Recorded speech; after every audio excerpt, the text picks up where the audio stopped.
Hello friends, good morning. જય સ્વામિનારાયણ, જય શ્રી કૃષ્ણ, રામ રામ. કેમ છો તમે બધા મજામાં જશો એવી હું આશા રાખું છું.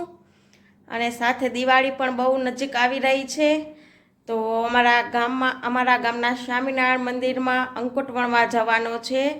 તો કેવી રીતે અમે બધા આખું ગામ મળીને અંકુટ વણી છીએ એની તમને હું થોડીક ઝલક બતાડીશ. અંકુટમાં અમે બધા ફાફડા વણશું ગામના ભેગા મળીને. તો અમે ફાફડા કેવી રીતે વણી છીએ એની હું તમને થોડીક ઝલક બતાડીશ અને સાથે તમને અમારા ગામનું લાઇટ ડેકોરેશન પણ બતાડીશ કે મંદિરનું ડેકોરેશન કેવું કરેલું છે, લાઇટ ડેકોરેશન. અને સાથે મારા ઘરમાં હું લાઇટ ડેકોરેશન કેવું કર્યું છે એ પણ બતાડીશ. તો તમે આ વિડીયો જરૂરથી જોજો, તમને ખૂબ જ મજા આવશે આ વિડીયો જોવાની કે અમે કેવી રીતે અંકોટ વણી છીએ, લાઇટ ડેકોરેશન કેવું છે અમારા ગામનું સ્વામિનારાયણ મંદિરનું. તો બધું તમને આ વિડીયોમાં જોવા મળશે. આ અમારા ગામનું શ્રી સ્વામિનારાયણ મંદિર છે. શ્રી સ્વામિનારાયણ મંદિરની અંદર દિવાળી આવી રહી છે એટલે ગામના સૌ લોકો ભેગા મળીને અંકોટ બનાવે છે. તો અંકોટમાં અમે બનાવી રહ્યા છીએ ફાફડા.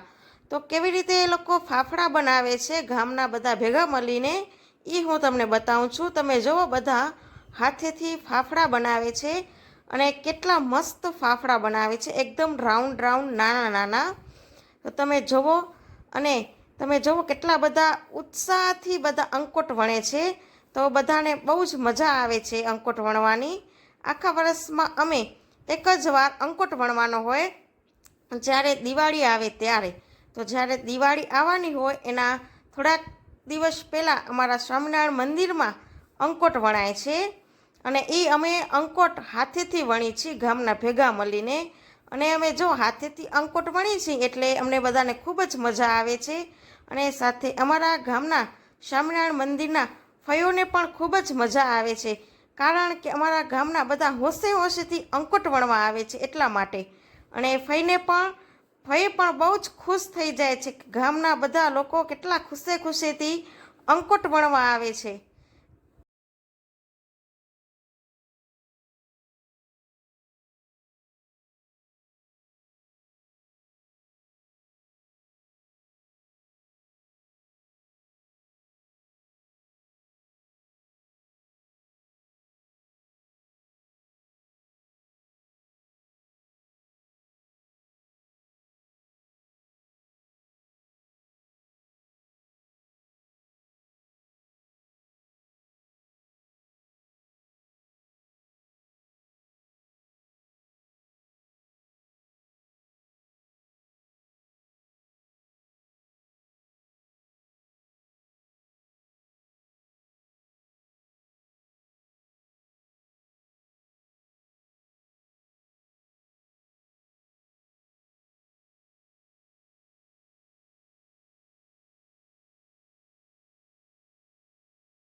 સ્વામિનારાયણ મંદિરે.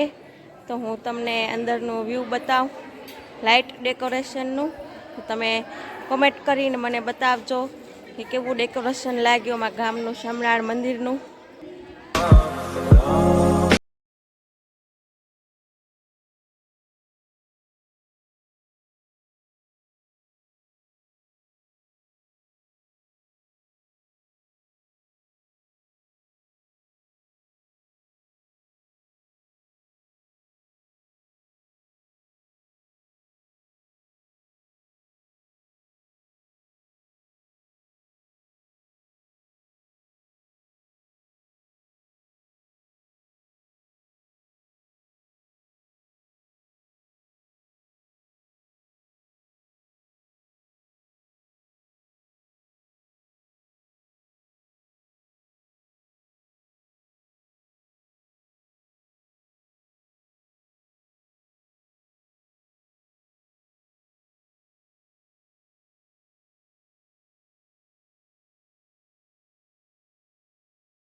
લાઇટ ડેકોરેશન અમારા ગામનું અને અમારા ઘરનું એ કોમેન્ટ કરીને બતાડજો તમે બધા.